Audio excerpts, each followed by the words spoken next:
I am Maria Khan, your host for today's session. On behalf of Women Fortune Tech, I warmly welcome you all to the beginning of another powerful course that is Pathways to Women's Progress. This course is perfectly aligned with the vision of Women Fortune Tech, where we will learn how the empowerment of women leads to the empowerment of the entire society. For such a motivating and inspiring course, we have with us our encouraging instructor, Ma'am Amber Riaz, who done her MS in Finance from Rifa International University. Today, she will take us to the first topic of our course, that is Unlocking Self, the foundations of self awareness, where we will explore how understanding yourself leads to growth and confidence that shapes the future. So let's embark into this very empowering course without any delay. Ma'am Amber Riaz, I am really glad to welcome you to take the start now.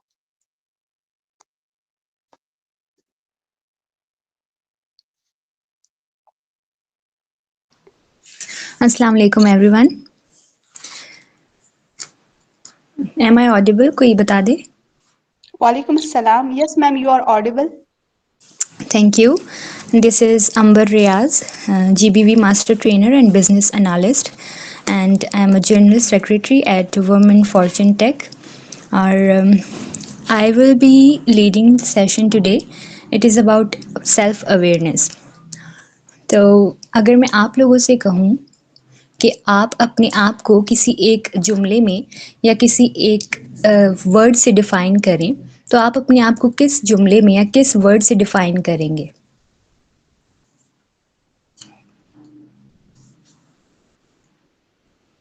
मुझे chat में reply चाहिए. आप please active रहें.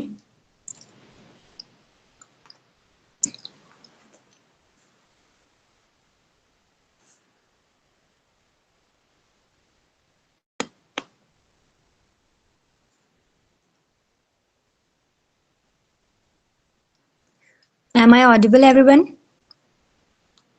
Yes, ma'am, you are audible. Dear participants, if anyone want to answer the question, they can do it in the chat box, please. जी जी. Use chat box for chatting for every comment and anything.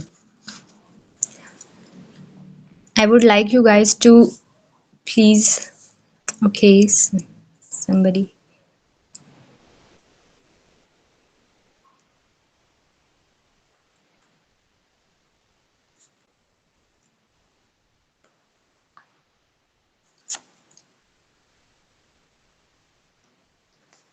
I want everyone to respond, please. Or is this a genuine question or is this any challenging question?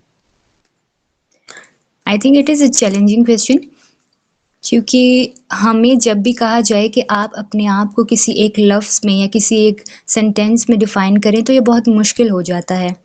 एक brainstorming से शुरू हो जाती है. I am enthusiastic student passionate to learn more and more. Okay, तो किसी ने कहा है कि I am enthusiastic student and I am passionate to learn more and more. ठीक है, ये भी एक अच्छी बात है. और बाकी सब मुझे लगता है ये सोचने में ही मसरूफ़ हो गए होंगे कि मैं एक लफ्ज़ में अपने आप को कैसे डिफ़ाइन करूँ या एक जुमले में मैं अपने आप को कैसे ही डिफ़ाइन कर सकती हूँ, क्योंकि मेरी तो बहुत सारी सलाहियतें हैं, मेरे तो बहुत ज़्यादा स्किल्स हैं और एक लफ्ज़ में मैं उसको डिफ़ाइन नहीं कर सकती. ठीक है, तो this is all about self awareness. Self awareness का मतलब क्या है कि हम अपनी सलाहियतों को, अपनी एबिलिटीज़ को जान सकें. तो इसी के साथ मैं अपनी स्लाइड्स शेयर कर दूंगी पहले.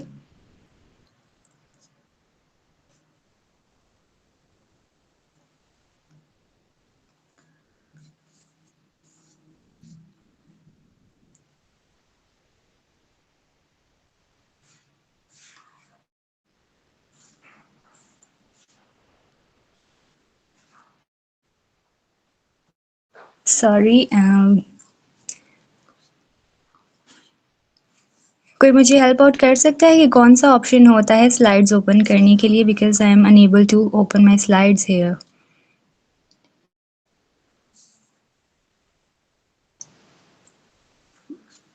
I think we have a talented student here. Momna, if you can guide Ma'am Amber Riaz, please.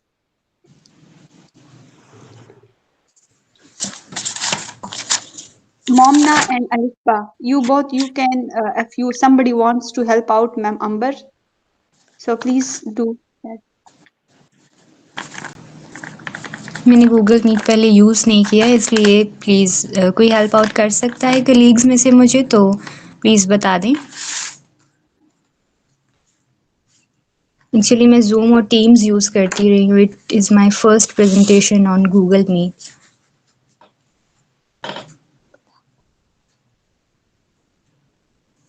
Okay, let me ask someone in my house.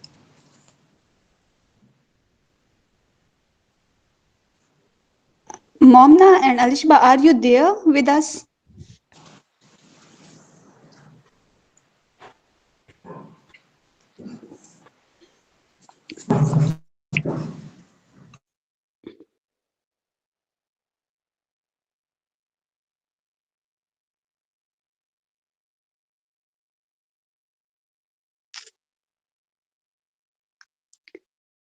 Alishba, please, if you can help out Ma'am Amber in opening the slides, so please do that.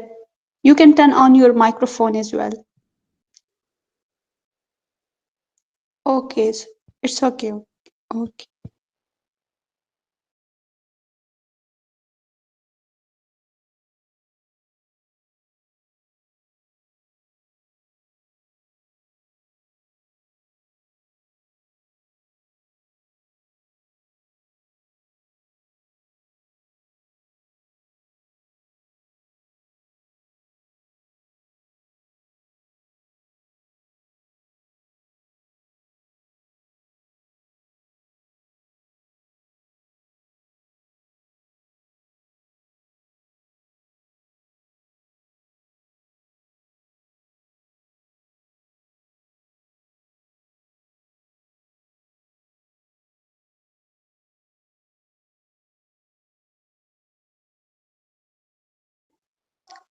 वालेकुम अस्सलाम अलिशबा, आप सिर्फ ma'am अंबर को ये बता दें कि उनको ऑप्शन नहीं मिल रहा कि स्लाइड्स कहाँ से शेयर करने हैं।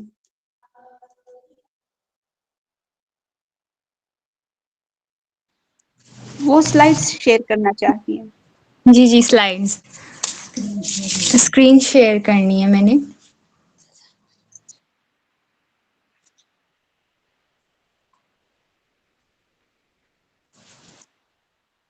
जी, जी। जी।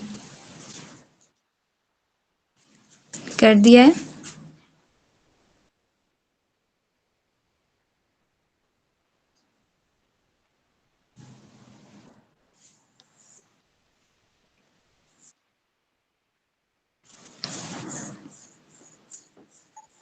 नहीं अलिशबा।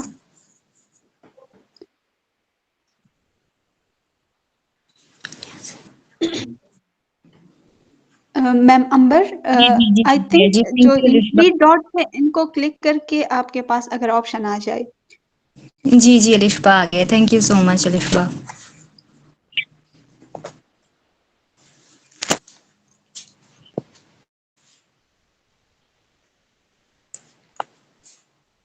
जी, स्क्रीन सबको विज़िबल है? Yes ma'am, now it is visible. चलें जी, स्टार्ट करते हैं अपने सेशन को। Self awareness. तो सेल्फ अवेयरनेस एक बेसिक फंडामेंटल हमें हमारे इमोशंस के बारे में, हमारी ग्रोथ के बारे में और हमारी इमोशनल इंटेलिजेंस ग्रोथ के लिए एक फाउंडेशन हमें दे रही होती है। हमारे स्किल्स, हमारे इंटरेस्ट और हमारी जितनी भी वैल्यूज़ हैं उन सब को कलेक्टिवली एक बिल्डिंग ब्लॉक्स की सूरत में जमा करके एक इंसान को बना रही होती हैं। मतलब ये एक शनाख्त है हमारी, ठीक है? जिसके छोटे-छोटे बिल्डिंग ब्लॉक्स हैं और उनको कलेक्टिवली एक शख्स कह दिया जाता है, ठीक है? इसमें हमारे पास ये होता है कि एक इंसान की एबिलिटीज़ को देखा जाता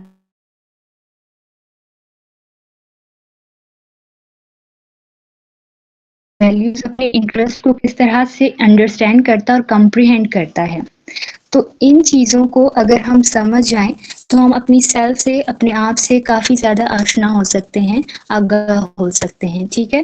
तो सेल्फ अवेयरनेस एक बिहेवियर है हमारा, जो हम जो हमारी तरफ से होता है और वो हमें भी अफ़ेक्ट कर रहा होता है और दूसरों को भी इफ़ेक्ट कर रहा होता है। तो अल्टीमेटली जिस तरह से हम एक्ट करते हैं, जिस तरह से हमारे इमोशंस हमें लीड करते हैं, हम उन एक्शंस को जब रिप्रेजेंट करते हैं, तो इससे हमारे गिरदो-नवा मतलब हमारे सराउंडिंग्स में भी इम्पैक्ट होता है और हम पर भी ये किसी न किसी तरह से हमारे इमोशंस, हमारे स्किल्स, हमारे इंटरेस्ट, हमारे वैल्यूज़ इफ़ेक्ट कर रहे होते हैं हमको, ठीक है? तो this is basically the awareness of your decision making, your life greater life satisfaction कि आप अपनी ज़िंदगी में जो डिसीजन मेकिंग करेंगे अपने स्किल्स की बेस पर, अपने रवैये को लेते हुए, तो वो आपके लिए लाइफ में कैसा साबित हो सकता है। तो developing self awareness involves reflection, mindfulness and feedback कि हम किस तरह से अपने आप को डेवलप करते हैं कि हम फीडबैक्स दें, हम उसमें माइंडफुलनेस से काम करें और जो इंडिविजुअल्स हैं या जिस तरह से हम किसी को रिएक्शन देते हैं या अपने मूड्स के हिसाब से जब हम चल रहे होते हैं, तो उसमें हमारे इमोशंस, हमारी वैल्यूज़, हमारे इंटरेस्ट किस तरह से पोर्ट्रे हो रहे होते हैं। तो self awareness is all about आपको अपने इमोशंस का, अपने बिहेवियर्स का और आपको हर एक सिचुएशन में आप कैसे एक्ट करेंगे, आपके इमोशंस आपको क्या बता रहे होंगे, वो सब आता है, ठीक है? अब सेल्फ अवेयरनेस को जानने के लिए कुछ फाउंडेशंस होती हैं, हमें अपने आप का पता कैसे चलता है? अभी मैंने काफ़ी लोगों से कहा था कि आप अपने आप को एक लफ्ज़ में डिफ़ाइन करें या एक लाइन में डिफ़ाइन करें। तो मुझे पता है कि सब सोचने में पड़ गए होंगे कि मैं अपने आप को किस तरह एक लाइन में डिफ़ाइन कर सकता हूँ, क्योंकि मेरे तो बहुत सारे स्किल्स हैं। अब मैं उन सबको कलेक्टिवली कैसे एक लाइन या एक वर्ड में बताऊँ किसी को भी। इसी तरह से हम अपने आप को इतना टाइम, अपने आप को इतना समझ ही नहीं पाते कि हम अपने आप को किसी भी वक़्त डिफ़ाइन कर लें या किसी भी एक लफ्ज़ में हम अपनी पूरी जो जर्नी है, अपनी पूरी लाइफ़ को जो है उसमें समेट कर उसे बता दें, ठीक है? तो जो सेल्फ अवेयरनेस की फाउंडेशन है, इसको मैंने 3 पिलर्स में फॉर योर ईज़ इसको डिवाइड किया है। फर्स्ट है इंट्रोस्पेक्शन, सेकंड है फीडबैक फ्रॉम अदर्स और तीसरा है माइंडफुल ऑब्जर्वेशंस। तो introspection is all about you कि आप अपने आप को किस तरह से समझते हैं, किस तरह से प्रिसीव कर रहे होते हैं आप अपने आप को। लाइक मेरी अंडरस्टैंडिंग, मेरी मोटिवेशंस क्या हैं, मेरे फियर्स क्या हैं, मेरे बिलीव्स क्या हैं, ठीक है? इसके बाद फीडबैक फ्रॉम अदर्स में हम दूसरों पर ज़्यादा डिपेंड कर रहे होते हैं कि दूसरे हमें किस तरह से प्रिसीव कर रहे होते हैं कि आया मिस अंबर अच्छी हैं, मिस अंबर प्रेजेंटेबल हैं, आर्टिकुलेट हैं, मिस अंबर पंक्चुअल हैं या नहीं हैं। तो इसमें वो सारी ट्रेड्स आती हैं पर्सनैलिटी की जो लोग हमारे बारे में सोचते हैं। और इसी तरह से माइंडफुल ऑब्जर्वेशंस में अपने आप को आपने जज करना, जज नहीं करना, अपने आप को, अपने थॉट्स को, वो सब चीज़ें आपने अपने सामने रखनी है कि मेरी कौन सी पर्सनैलिटी ट्रेड्स हैं, उसमें अच्छी और बुरी ट्रेड्स भी आ सकती हैं, बस उससे जज नहीं करना हमने, ठीक है? तो introspection is all about your understanding your self, your motivations, your fears. Feedback from others हमें मिलते ही रहते हैं, पॉजिटिव नेगेटिव, तो वो भी अपने आप को समझने के लिए, सेल्फ अवेयरनेस के लिए बहुत ज़्यादा ज़रूरी हो जाते हैं कभी। और अक्सर हमारे जो अपने आप पर फोकस करना, अपने आप को नोटिस करना, अपने ही बिहेवियर्स को देखना कि मैं सर्टेन सिचुएशन में किस तरह से एक्ट करती हूँ। फॉर एग्जांपल अगर मैं गुस्से में होती हूँ तो मैं लाउड होती हूँ या मैं साइलेंट हो जाती हूँ, या फिर मेरा मकसद होता है कि अगले बंदे को भी वैसा ही गुस्सा दिलाऊं और सिचुएशन को और ख़राब करूँ। मतलब ये एक एग्जांपल हो सकती है कि हम अपने आप को किस तरह से डिफ़ाइन करते हैं, किस तरह से हम अपने लिए एक फाउंडेशन रख रहे होते हैं कि हम अपने आप को परसीव करेंगे और दूसरों को इस तरह से एक्ट करके दिखाएंगे। फिर सेल्फ अवेयरनेस के लिए जो फाउंडेशंस होती हैं उसमें कुछ ब्लॉक्स भी आ रहे होते हैं हमारे पास, और ये बहुत ज़रूरी चीज़ है कि हम अपने आप को समझने के लिए ये चीज़ ज़रूर समझें कि क्या हमारे अच्छे एस्पेक्ट्स ही हैं और बुरे एस्पेक्ट्स नहीं हैं। ऐसा नहीं होता, हर चीज़ में कोई परफेक्ट नहीं होता, हर चीज़ में फ्लॉज़ होते हैं और उन फ्लॉज़ को एक्सेप्ट करना होता है। और एक्सेप्ट हम कब करेंगे, जब हमें पता होगा कि हम में फ्लॉज़ मौजूद हैं। कुछ लोग होते हैं वो अपने फ्लॉज़ को मानते ही नहीं हैं, उनको लगता है हम परफेक्ट हैं। परफेक्ट कोई भी नहीं होता। तो अपनी सेल्फ अवेयरनेस के इस जर्नी में हमें पता होना चाहिए कि हमारे लिए ब्लॉकेजेस क्या-क्या हैं, और अगर हम उन ब्लॉकेजेस से अवेयर हो जाएँगे तो फिर हम उन पे काम कर सकते हैं ताकि उनको हटा सकें। देखिए, हमने किसी भी सफ़र पर जाना हो तो उससे पहले हम तैयारी करते हैं कि हमने बैग में सूट्स रखने हैं, फिर हमने खाने-पीने का सामान रखना है, फिर हमने सफ़र के लिए कुछ एसेंशियल्स लेने हैं। ऐसे ही तो कोई सफ़र पर नहीं निकल जाता। तो ये लाइफ़ भी एक जर्नी है, और जब इस पर हमें इससे गुज़ारना है ज़िंदगी को, तो उससे पहले हमें अपनी सारी काबिलियत, अपनी स्किल्स, अपनी एबिलिटीज़, अपने इंटरेस्ट, इन सब चीज़ों का पता होना चाहिए। ठीक है? तो अपने आप को समझने के लिए, खुद आगाही के लिए सबसे ज़रूरी चीज़ है हम उन ब्लॉकेजेस को समझें जो हमारी पर्सनैलिटी, सेल्फ अवेयरनेस को समझने के लिए रेजिस्टेंस पैदा कर रही होती हैं। तो सबसे पहले इंटरनल ब्लॉक्स हैं। इंटरनल ब्लॉक्स में हर वो चीज़ आती है जो हमसे रिलेटेड होती है, जो किसी भी इंडिविजुअल से रिलेटेड होती है। वो उसकी मेंटालिटी हो सकती है, और वो उसकी पर्सनैलिटी की कोई भी ऐसी ट्रेट हो सकती है जो उसकी सेल्फ अवेयरनेस की एक जर्नी में ब्लॉकेजेस पैदा कर सकती है। ठीक है? तो इसमें सबसे पहली चीज़ है ईगो एंड प्राइड। तो ईगो और प्राइड में हम क्या कह सकते हैं कि जब फॉर एग्ज़ाम्पल कोई हमसे कहे कि अंबर आप अच्छा खाना नहीं पकाती, और मैं इगोइस्टिक वे में उससे कहूँ कि मैं तो अच्छा खाना पकाती हूँ लेकिन आज ज़्यादा खाना था, लोग ज़्यादा थे, या फिर मुझे नए मसालों का था, पता ही नहीं चला कि किस तरह से हो गया मुझसे। हम अपनी गलती नहीं मान रहे होते, हम कह रहे होते हैं कि ये कोई एक बाहर की चीज़ है जिसने ख़राब की है, मैं तो ऐसी हूँ नहीं, मैं तो खाना बहुत अच्छा पकाती हूँ। जबकि मुझे अंदर ही अंदर ये पता है कि गलती मेरी है, और मैं उस चीज़ को क्लेम नहीं करना चाहती क्योंकि मुझे लगे फिर मैं वीक दिखूंगी सबको। तो यहाँ पर एक हर्डल आ गया सेल्फ अवेयरनेस में। मुझे खाना अच्छे से पकाना नहीं आता, लेकिन जब मुझे कोई बता रहा है तो मैं उस चीज़ को एक्सेप्ट ही नहीं करना चाहती क्योंकि मैं तो अच्छी हूँ, मैं तो परफेक्ट हूँ, मुझे ये लगता है। ठीक है? तो ये जो ईगो और प्राइड होता है, ऐसी सिचुएशंस में हम जब ईगो और प्राइड को अपना मतलब अपनी पर्सनैलिटी में इस तरह से शामिल कर लेते हैं कि हम अपने फ्लॉज़ को मानते ही नहीं हैं, तो ये एक बहुत बड़ा हर्डल होता है हमारी सेल्फ अवेयरनेस की तरफ। ठीक है? नेक्स्ट हमारे पास है फ़ियर ऑफ चेंज।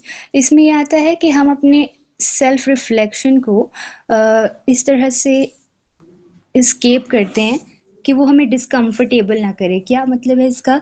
कि जैसे किसी ने मुझसे कहा कि आप गुस्सा करती हैं और आप गुस्सा तीसरे बंदे पर निकालती हैं। तो यहाँ एक रिफ्लेक्शन मुझे दिख रहा है कि वाक़ई मेरी ये आदत है कि मैं गुस्सा जब करती हूँ, तो मैं तीसरे बंदे पर गुस्सा निकालती हूँ, ना कि उस पर जिसने मुझे गुस्सा दिलाया है। तो मैं इस चीज़ को चेंज भी नहीं करना चाहती क्योंकि मैं जिस पर गुस्सा उतारती हूँ, उसके लिए मैं एक रौबदार शख्सियत हूँ। मतलब मुझे पावर है कि मैं अपने से छोटे बच्चे पर या बंदे पर गुस्सा कर सकती हूँ, क्योंकि मैं अपने से बड़े पर नहीं कर सकती। ये मेरी बुरी आदत है और मैं इसको मान नहीं रही, और मैं इसको चेंज भी नहीं करना चाहती क्योंकि फिर मैं एक वीक लड़की दिखूंगी। ये भी एक हर्डल है अपनी सेल्फ अवेयरनेस की तरफ, किस तरह से कि जब मुझे पता है कि मैं जो काम कर सकती हूँ, मैं चुप भी रह सकती हूँ, मैं अपने गुस्से पर कंट्रोल भी कर सकती हूँ, लेकिन फिर भी मैं किसी कमज़ोर पर अपना गुस्सा निकाल रही होती हूँ, तो मैं वो चीज़ चेंज नहीं करना चाहती। Next, negative self talk is the greatest hurdle in self awareness. मुझे लगता है कि हम अपने आप को बहुत क्रिटिसाइज़ करते हैं, अपने आप को कुछ भी हो जाए हम बददुआएँ भी बहुत देते हैं, और अक्सर ऐसा होता है कि हमारी सोसाइटी में कोई अच्छा काम कुछ कर ले तो उसके बाद हम कहते हैं कि नहीं, उसने ये काम अच्छा किया है तो हम ये नहीं कर सकते। लाइक उसने फॉर्च्यूनर ले ली है, अब मैं तो फॉर्च्यूनर ले ही नहीं सकती, चलाएगा कौन फॉर्च्यूनर को? मेरे तो बस में ही नहीं है, मैं इतना कमाती ही नहीं हूँ कि मैं फॉर्च्यूनर ले लूँ। ठीक है? ये नेगेटिव सेल्फ टॉक होती है जो हमारी सेल्फ अवेयरनेस की तरफ एक हर्डल पैदा कर रही होती है। नेक्स्ट, इमोशनल सप्रेशन में हमारे पास बहुत से ऐसे इमोशंस आते हैं जिनको हम एक्सप्रेस ही नहीं कर पा रहे होते। ऐसे इमोशंस जिसमें हमें बहुत ज़्यादा खुशी हो या फिर बहुत ज़्यादा गुस्सा हो, कुछ लोग गुस्से को एक्सप्रेस नहीं करते, वो अपने आप को ही खोखला बना रहे होते हैं, अपने इमोशंस को अपने अंदर ही रखकर अपने आप को और ज़्यादा डिप्रेस कर रहे होते हैं। तो इमोशंस को एक्सप्रेस कर देना चाहिए, क्योंकि अगर मैं एक्सप्रेसिव बनूंगी, मैं लोगों के सामने अपने इमोशंस को पोर्ट्रे कर पाऊंगी, तो I would be more successful, क्योंकि मुझे कम्युनिकेट करना आएगा, मुझे लोगों को अपने इमोशंस बताना, उनसे बातचीत करना आएगा। तो जब हम इस चीज़ को इग्नोर करते हैं, अपने इमोशंस को, तो तब एक हर्डल पैदा हो जाता है और उसके बाद हमें ये आदत भी नहीं होती कि हम अपने इमोशंस को एक्सप्रेस कर सकें। बस फिर हम यही उम्मीद रखते हैं कि अगला बंदा हमारे मूड से हमें देख के ही समझ जाए, जो कि नहीं होता, और फिर हम बाद में और भी ज़्यादा परेशान होते हैं और ज़्यादा मुश्किलात होती हैं। और कभी अगर एक्सप्रेस करना भी पड़ जाए तो वहाँ पर भी हमारे पास लफ्ज़ नहीं होते, हमें लगता है कि हम इतने अच्छे से कर नहीं पाएंगे या फिर हम समझाएंगे तो अगला बंदा उसको समझेगा नहीं। तो अल्टीमेटली ये जो सारे ब्लॉकेजेस हैं, इसके अलावा भी और ब्लॉक्स हो सकते हैं इंटरनली, जो हमें रोकते हैं अपने आप को जानने में। ठीक है, तो इसको ओवरकम करना है हमने एक कंपैशनेट इंसान की तरह। मतलब अगर इसको ओवरकम करना है तो हमें पहले ये पता होना चाहिए कि हमारे फ्लॉज हैं क्या, फ्लॉज आ कहाँ से रहे हैं, हम उसको बदलना चाह भी रहे हैं कि नहीं, कि हम एक कंफर्ट जोन में ही रहकर काम करना चाह रहे हैं उस पर। ठीक है, नेक्स्ट हमारे पास आ जाते हैं एक्सटर्नल फैक्टर्स, एक्सटर्नल ब्लॉकेजेस, जिसमें सारा दारोमदार हमारे सराउंडिंग्स का होता है, लाइक हमारी फैमिली, हमारे फ्रेंड्स, पेयर ग्रुप, और इसके अलावा कलीग्स वगैरह हो जाते हैं काम की जगह पर। तो ये सब कुछ जो है एक्सटर्नल फैक्टर्स में बाहर की चीज़ें होती हैं, ये हम पर डिपेंड नहीं कर रहा होता। तो ये भी सेल्फ अवेयरनेस, खुद आगाही, खुद शनाख्त के लिए एक हर्डल पैदा कर सकते हैं, जिसमें सबसे पहली चीज़ हमारे पास आती है सोशल एक्सपेक्टेशन। सोशल एक्सपेक्टेशन में हम सोशली जो कनेक्टेड लोगों के साथ चलने की कोशिश कर रहे होते हैं, सोसाइटी का एक नॉर्म्स और स्टैंडर्ड्स का प्रेशर हम पर होता है कि हमें सोसाइटी के हिसाब से ही चलना है। दो मैं ओल्ड स्कूल हूँ, मतलब मुझे पुराने फैशंस, देसी रहना पसंद है, लेकिन चूंकि मैं जेंजी की हूँ तो फिर मुझे जेंजी के फैशंस करने हैं, लाइक जो ट्रेंड में चल रहा है मुझे वही करना होगा। मुझे वो चीज़ें पसंद नहीं हैं, लेकिन हमारी सोसाइटी और फैशन ट्रेंड्स ऐसे चल रहे होते हैं कि मुझे फिर वो करना ही करना है। तो ये एक हर्डल आ जाता है कि मैं एक डिसेंट लड़की, मतलब मैं डिसेंट स्टाइलिंग पसंद करती हूँ, लेकिन चूंकि मेरे ग्रुप्स, मेरा उठना बैठना ऐसे लोगों में है जो मॉडर्न हैं, तो मुझे उनके लिए मॉडर्न एक्ट करना पड़ता है और अपनी जो ओरिजिनल पर्सनैलिटी है उसको पीछे रखकर एक फेक, एक पर्सोना, एक मास्क पहनना पड़ता है। ठीक है, नेक्स्ट हमारे पास कल्चरल कंडीशनिंग भी आ जाती है, जिसमें डीप रूटेड बिलीव्स होते हैं। इसमें लेट्स से कि अक्सर हम कहते हैं कि काली बिल्ली रास्ता काटेगी तो फिर काम नहीं हो सकता हमारा, या फिर अच्छा नहीं होगा। This is just in a cultural thing, ये एक कल्चरल बातें चलती आ रही हैं पुराने ज़माने से, जबकि मुझे पता है कि फॉर एग्जांपल आज मेरा पेपर है और उसमें मैंने तैयारी की है, लेकिन बिल्ली ने रास्ता काटा है, तो मेरा एक बिलीफ सिस्टम ये बन गया है कि लोग कहते हैं बिल्ली रास्ता काटेगी तो अच्छा नहीं होगा। इस तरह से और भी काफ़ी बातें होती हैं हमारी सोसाइटी में जो हमारी सेल्फ अवेयरनेस को डाउन कर रही होती हैं, क्योंकि वो एक प्रेशर से आ रही होती हैं। लोगों का प्रेशर, सोसाइटी का प्रेशर, कल्चर का, इवन कंट्री का भी प्रेशर होता है, तो हम उस चीज़ को एक्सेप्ट कर रहे होते हैं कि हाँ ये चीज़ ऐसी है, जबकि वो वैसी होती नहीं है। थर्ड, इसमें टॉक्सिक रिलेशनशिप्स आते हैं। टॉक्सिक रिलेशनशिप्स में दूसरों की जजमेंट पे हम डिपेंड कर रहे होते हैं कि एक्सटर्नल वैलिडेशन मिल जाए, कोई हमें बता दे कि हम किस तरह के हैं, तो फिर हम उस चीज़ को मानेंगे। इसमें ऐसा भी हो सकता है कि कुछ मैनिपुलेटर्स भी होते हैं, कुछ लोग जिनको हम में भी पसंद नहीं होते, वो इस तरह से करते हैं कि हमारा कॉन्फिडेंस डाउन करने के लिए कुछ नेगेटिव रिलेशनशिप्स होते हैं जो हमारा कॉन्फिडेंस डाउन करने के लिए हमें कोई ना कोई ऐसी बात करते हैं जिस पर हम बिलीव करके अपने कॉन्फिडेंस को, अपनी इंकरेजमेंट को डाउन ही कर देते हैं। इसमें ऐसे लोग आते हैं जो आपसे जेलस होते हैं।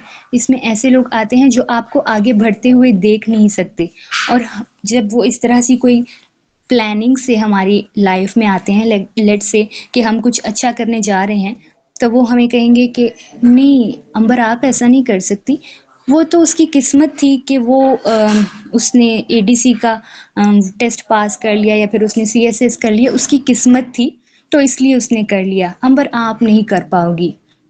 अक्सर जो लोग आपसे जेलस होते हैं, आप कुछ अच्छा करने जाएँ, आपका कोई अच्छा दिन होगा, तो वो उसी दिन आपको कहेंगे कि आज आपको क्या हुआ है? आज आप बीमार लग रही हो, आज आपके कपड़े नहीं अच्छे। तो ये टॉक्सिक रिलेशनशिप्स हमारी सेल्फ अवेयरनेस में काफ़ी हर्डल्स पैदा करते हैं, जबकि मुझे पता है मैं कॉन्फिडेंट हूँ, मैं किसी एग्ज़ाम को भी पास कर सकती हूँ। I am looking good enough कि मैं हर चीज़ में अच्छे से अपने आप को इन्वॉल्व कर सकती हूँ, लेकिन फिर भी ये एक्सटर्नल फैक्टर जो कि टॉक्सिक रिलेशनशिप्स की सूरत में मेरे आगे आया हुआ है, मुझे आगे अच्छे से बढ़ने नहीं दे रहा, ठीक है? और मैं उस पर बिलीव भी कर लेती हूँ। हमें उन लोगों की बातों को, उन एक्सटर्नल फैक्टर्स पर नज़र नहीं करनी, हमें अपने आप पर ज़्यादा फोकस करना है। ये कब होगा? जब हम सेल्फ अवेयरनेस के कॉन्सेप्ट को पूरी तरह से समझ लेंगे कि मैं कैसी हूँ। अल्टीमेटली डिजिटल डिस्ट्रैक्शन भी है इसमें आती, एक्सटर्नल फैक्टर्स में, कि जिसमें एक्सेसिव स्क्रीन टाइम है जो कि इंट्रोस्पेक्शन को कम कर देता है। इंट्रोस्पेक्शन मैंने बताया अपने आप को, अपनी एबिलिटीज़, इमोशन, इंटरेस्ट को समझना है। तो जब हम एक इलेक्ट्रॉनिक डिवाइस जो 24 घंटे हमारे हाथों में रहता है, उसी के साथ सारा टाइम स्पेंड करेंगे, तो फिर हम अपने आप पर फोकस कब कर पाएंगे? और फिर जब आपसे पूछा जाएगा कि आप अपने आप को डिफाइन करें, तो फिर आप अपने आप को कैसे डिफाइन करेंगे जब आपने अपने आप पे फोकस ही नहीं किया, आप अपने आप पर ज़्यादा टाइम नहीं इन्वेस्ट कर रहे। अक्सर ऐसा होता है हमारे घरों में कि जब दो लोग एक कमरे में भी बैठे हों तो मोबाइल्स लेकर बैठे होते हैं। मतलब आप अच्छी कन्वर्सेशन आपस में कर सकते हैं, लेकिन we are depending so much on mobiles कि हम मोबाइल्स को ही पकड़ लेते हैं। और अक्सर हमारी यंग जनरेशन कुछ भी हो तो बहुत क्रिएटिव जनरेशन है हमारी, बहुत पोटेंशियल है, लेकिन कुछ भी हो तो हम एआई पे डिपेंड करने लग जाते हैं, जबकि हम क्रिएटिव होते हैं इतने कि हम किसी चीज़ का सलूशन खुद भी निकाल नहीं लें, लेकिन हमारे पास इतना टाइम नहीं होता। हम कहते हैं क्या टाइम वेस्ट करेंगे, क्या सोचेंगे, बस डायरेक्ट जाकर एआई यूज़ कर लेते हैं तो काम ठीक हो जाएगा। इस तरह की डिस्ट्रैक्शंस जो हैं, एक्सटर्नल ब्लॉकेजेस जो हैं, वो हमें अपने आप से और अपनी सलाहियतों से आगाह ही नहीं होने देते। वो हमें पता ही नहीं चलने देते कि मैं ये कर सकती हूँ। हमें ड्राइंग भी बनानी है, हमें कुछ भी करना है, तो हम दूसरों पे डिपेंड कर रहे होते हैं, एक्सटर्नल वैलिडेशंस चाहिए होती हैं हमें। तो ये एक्सटर्नल ब्लॉकेजेस जो हैं वो सेल्फ अवेयरनेस में एक बहुत बड़ा हर्डल पैदा कर रही होती हैं। तो अवेयरनेस जो है वो बहुत ज़रूरी है अपने आप के बारे में, क्योंकि आपने एक लॉन्ग जर्नी है आपकी ज़िंदगी की, जिसमें आपके टाइम फ्रेजेस आते हैं। पहले टीन एज होती है, फिर आप अर्ली 20s, फिर लेट 20s, फिर एडल्टहुड आता है। तो टाइम के साथ साथ चेंजेस आते हैं, और इन चेंजेस के साथ साथ अपने आप को ढालना एक अच्छी चीज़ है, और उन्हीं चेंजेस को समझना भी बहुत अच्छी चीज़ है। तो अब सेल्फ अवेयरनेस के ब्लॉकेजेस आपको समझ में आ गए हैं कि इंटरनल और एक्सटर्नल ब्लॉकेजेस होते हैं। इंटरनल हमारी वजह से होते हैं, हमारी अपनी रग़बतों की वजह से होते हैं, और एक्सटर्नल जो हैं वो हमारी सोसाइटी, हमारे फ्रेंड्स, हमारे पीयर ग्रुप्स और बाकी कलीग्स वगैरह जिनके साथ हमारा उठना बैठना है, उनकी वजह से होते हैं।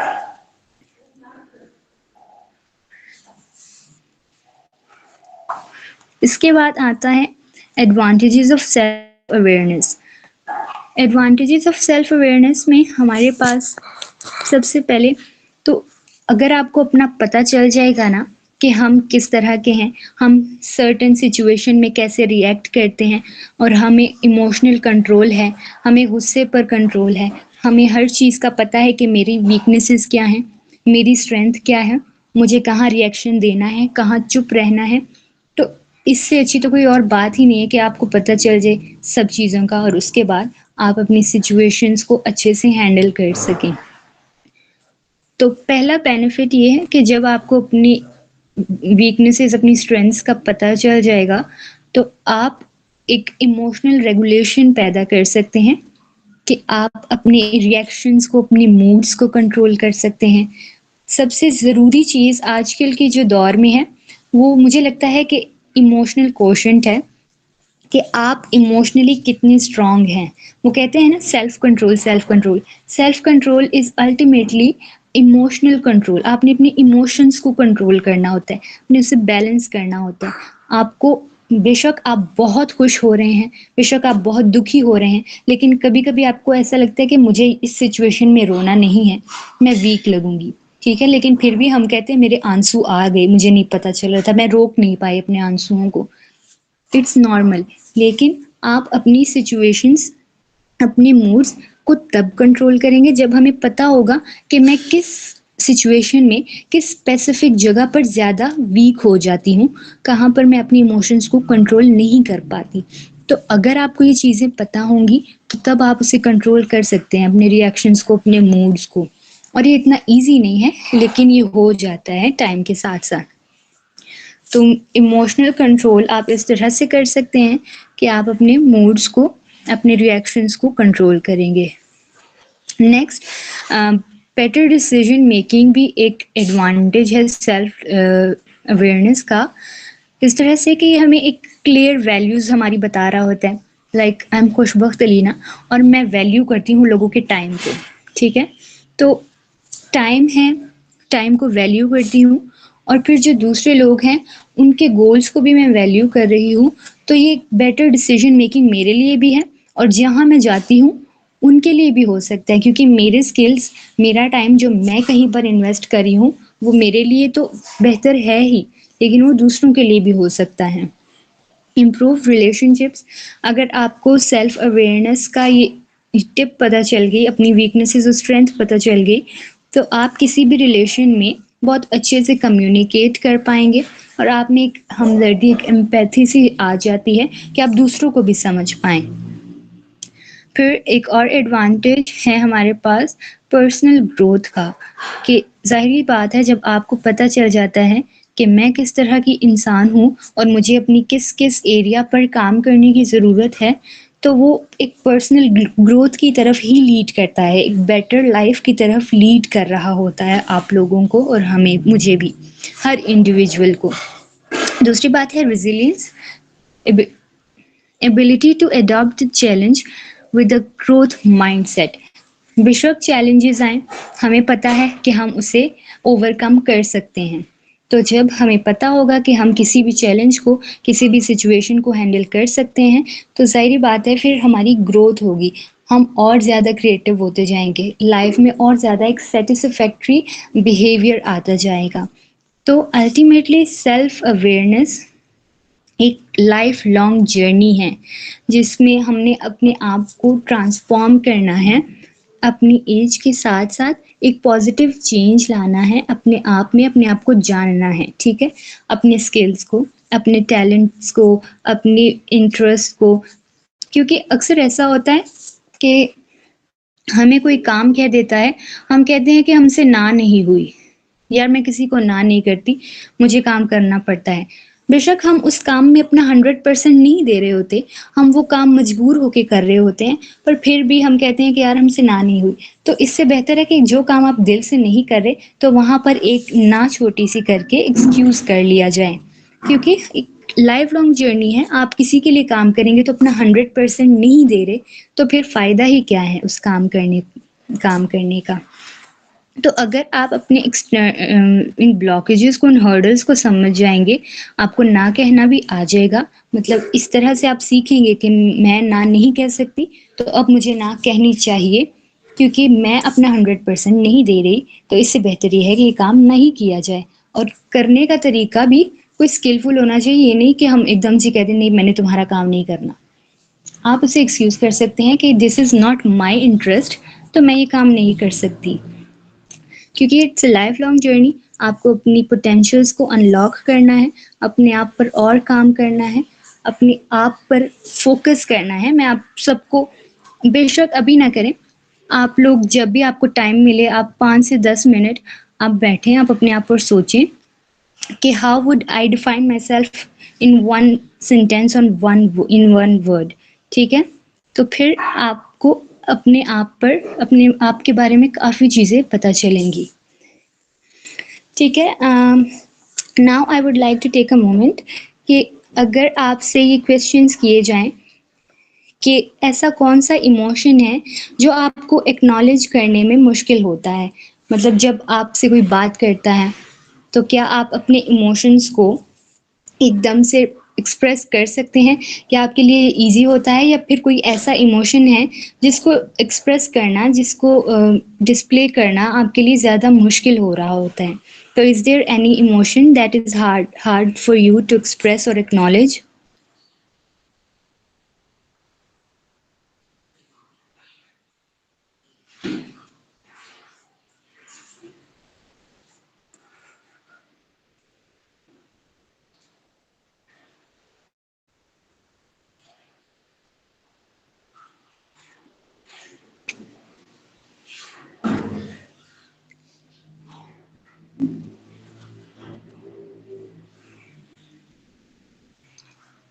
Am I audible?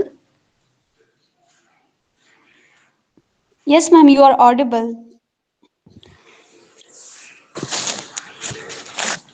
जी, तो मैंने एक सवाल पूछा है कि ऐसा कोई इमोशन है जो एक्सप्रेस करने में आप लोगों को डिफ़िकल्टी होती है? कभी आप उसे पूरी तरह से एक्सप्रेस नहीं कर पाते, क्योंकि मुझे पता है हमारे देसी लोग ऐसे होते हैं कि वो इमोशंस इतने अच्छे से एक्सप्रेस नहीं कर पाते। वो यही कह रहे होते हैं कि हम कोई समझ जाए तो समझ जाए, हमने अपने मुँह से नहीं बताना।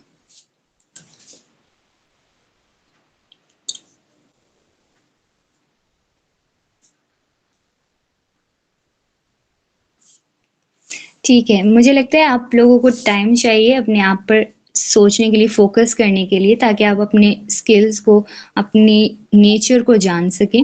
क्योंकि ये बहुत मुश्किल होता है। जब मैं इस सेशन को तैयार कर रही थी तो मुझे लगा कि इट्स वेरी चैलेंजिंग कि आपको एंगेज कैसे किया जाए, और ये एक छोटे से टाइम में मैं इस सारे सेशन को किस तरह से एक्सप्रेस करूँगी, हर एक बात को किस तरह आप तक पहुँचाऊँगी। तो आप Sorry, लोगों ma'am, को for interrupting, but the students are actually answering in the chat box. If you can please check the chat box. okay, let me check the chat box.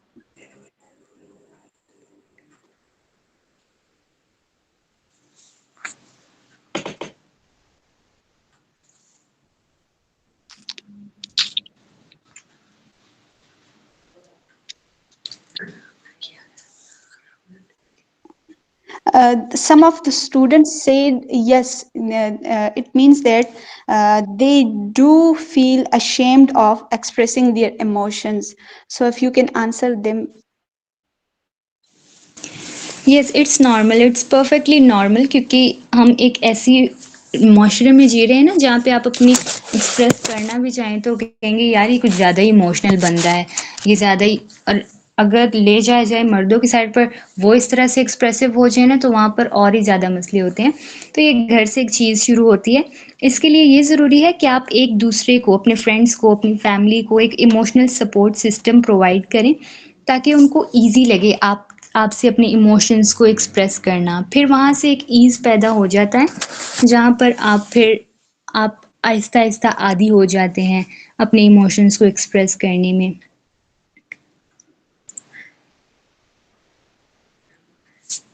जी, अगर और किसी का नेक्स्ट क्वेश्चन मैं पूछना चाहूँगी कि how do I react when I receive feedback? जब आपको कोई फीडबैक मिलता है, वेदर इट्स नेगेटिव और पॉजिटिव, तब आप किस तरह से रिएक्ट कर रहे होते हैं? मुझे लगता है कि जब पॉजिटिव फीडबैक मिलता है तो हमें बहुत अच्छा लग रहा होता है, क्योंकि उसमें एक किस्म की हमारी तारीफ हो रही होती है। और जब नेगेटिव फीडबैक मिलता है तो हम उसको मानते ही नहीं हैं। हम कहते हैं नहीं, ये बंदा हमें जानता ही नहीं है। मे बी वो किसी पॉइंट पर सही भी हो। अब अगर मुझे लगता है कि I M lazy, I am procrastinator, तो अगर मैं मुझे कोई कह दे कि अंबर आप लेट आती हो या अंबर आप थोड़ी लेज़ी हो या अंबर इस तरह की बात है, तो मैं उस चीज़ को क्लेम ही नहीं करूँगी। मैं कहूँगी नहीं ये बंदा तो मुझे जानता ही नहीं है। जबकि वो चीज़ मुझ में हो सकती है, लेकिन मुझे अच्छा नहीं लग रहा कि मैं उस बंदे के सामने अपने आप को इस तरह से अपनी गलती को मान लूँ, या वो ही एक इंटरनल बैरियर आ जाता है इसमें। पॉजिटिव को एंजॉय करते हैं और नेगेटिव पे गुस्सा आता है। बिल्कुल ऐसा ही होता है। हम मानते ही नहीं है कि हम इतने बुरे भी हो सकते हैं। हम मानते ही नहीं है कि यार किस तरह से ये बंदा हमें जानता नहीं है, कैसे ऐसे कह सकता है। आपको क्या लगता है कि कौन सी ऐसी एक्सटर्नल इन्फ्लुएंस है जो हमारी आइडेंटिटी को शेप दे रही होती है? कोई ऐसी एक्सटर्नल चीज़ है? मुझे तो लगता है कि सबसे बड़ी चीज़ आजकल के ट्रेंड्स हैं, सोशल मीडिया है जो हमारी पर्सनैलिटी को बहुत ज़्यादा चेंज कर रही होती है। आप कभी नोट करेंगे, आप अगर व्हाट्सएप पे किसी से गुस्सा कर रहे हैं, गुस्सा भी चल रहा होता है वहाँ पर, और फिर अगर आप घर में बैठे होते हैं, मेहमान आए होते हैं, आप उनके साथ अच्छे से बात भी कर रहे होते हैं, तो देखिए एक इमोशनल कैस्ट्रेशन चल रही होती है। व्हाट्सएप पे गुस्सा आ रहा है, मेहमान आए तो उनसे खुशी से बात हो रही है, फिर उधर हमारे अपने काम भी होते हैं, हम वो भी साथ-साथ कर रहे होते हैं। तो आप सब इस चीज़ पर एग्री करते हैं कि एक इमोशनल कैस्ट्रेशन चल रही होती है, इमोशंस का एक इम्बैलेंस सा चल रहा होता है। मोबाइल में मैं गुस्से में हूँ, मोबाइल से बाहर की दुनिया में मैं बहुत अच्छी चल रही हूँ। Is that right? Do you agree that? बिल्कुल, एग्री, यस। अच्छा, आपको क्या लगता है what small steps can I take to improve my self awareness today? मतलब आप कौन से ऐसे स्मॉल स्टेप्स ले सकते हैं ताकि आपको अपना पता चले, अपने आप से आप आगाह हो जाएं, अपने इमोशंस, अपने इंटरेस्ट, अपनी वैल्यूज से आगाह हो जाएं। आप ऐसा क्या कर सकते हैं? जी, किसी ने कहा है कि इंटरनल सॉरी करिश्मा, आई इंटरनल कुडंट ब्लॉक गो। अच्छा अच्छा, इंटरनल। इंटरनल ब्लॉक्स को अवॉइड करके, जैसे कि प्राइड का, ईगो वगैरह को, फिर हम बिल्कुल लाइक बिल्कुल सेल्फ अवेयर हो जाएंगे। तो बिल्कुल, मतलब अपने इंटरनल ब्लॉकेजेस को अगर हम जानेंगे, तो फिर हम अपने आप पर काम करके एक अच्छा स्टेप ले सकते हैं सेल्फ अवेयरनेस की तरफ। बिल्कुल ऐसा हो सकता है, क्योंकि हम एक्सटर्नल को कंट्रोल नहीं कर सकते, लेकिन हम इंटरनल को कंट्रोल कर सकते हैं। We can control how we act in certain situations. ठीक है, ये बहुत अच्छा आपने बताया, थैंक यू। तो इसी के साथ सेशन को कंक्लूड करते हैं कि आज का सेशन जो सेल्फ अवेयरनेस के बारे में था, इसमें हमने जाना कि सेल्फ अवेयरनेस होता क्या है, अपने इमोशंस, अपनी ग्रोथ, अपनी वैल्यूज़ को जानना। उसके बाद फाउंडेशंस, एक बेसिस क्या हो सकती हैं अपने आप को जानने के लिए, इंट्रोस्पेक्शन, अपने अंदर अपने फियर्स, अपनी हर चीज़ को आपको पता हो अपनी हर चीज़ का। देन फीडबैक से आपको पता चलता है कि हम कैसे हैं। फीडबैक्स अक्सर बहुत ज़्यादा please share this slide, I want to read. जी, मैं शेयर कर दूँगी स्लाइड्स को। अच्छा, तो फीडबैक से भी हमें काफ़ी चीज़ें पता चल जाती हैं। अक्सर लोग ना कोई पोस्ट डालते हैं तो उसके नीचे कमेंट्स पढ़ रहे होते हैं ताकि हमें पता चले कि हाउ पीपल आर परसीविंग अस, ठीक है?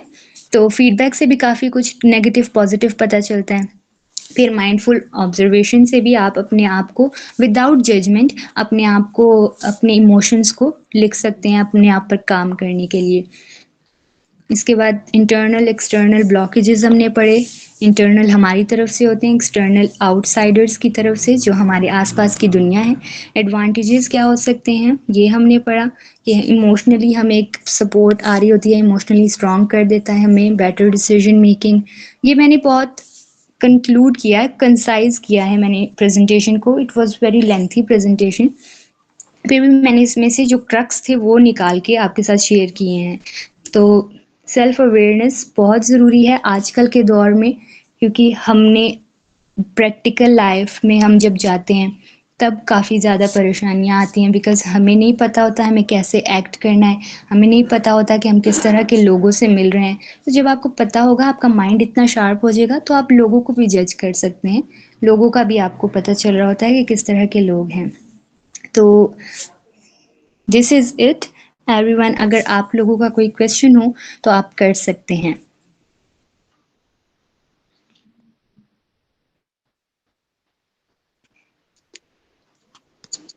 Dear participants, if anyone have some questions, they can ask from Ma'am Amber Riaz.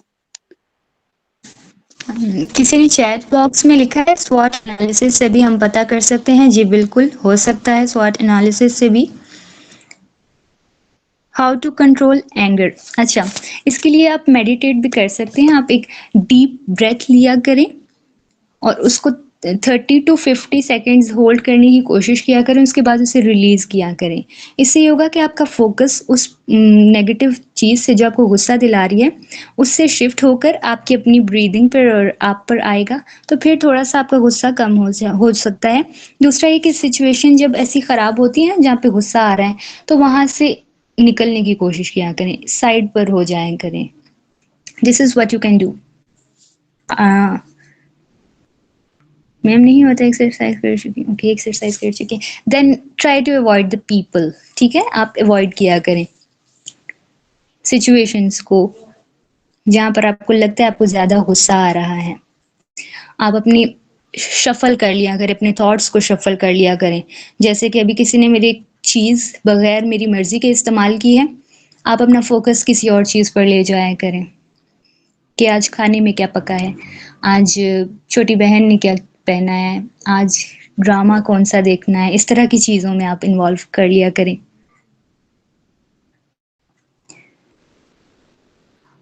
And ma'am self criticism कभी भी नहीं करना, अपने आप के बारे में कभी भी बुरा नहीं बोलना।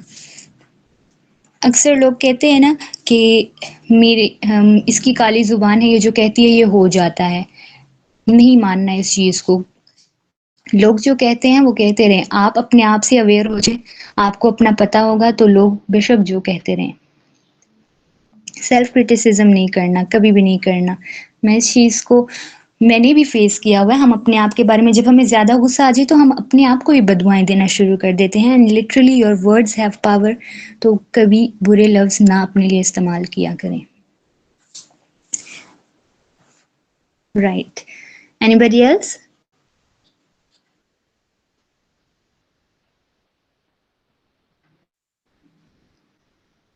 Okay, so with that, we will conclude our session. If you permit me, Ma'am Amber Riaz.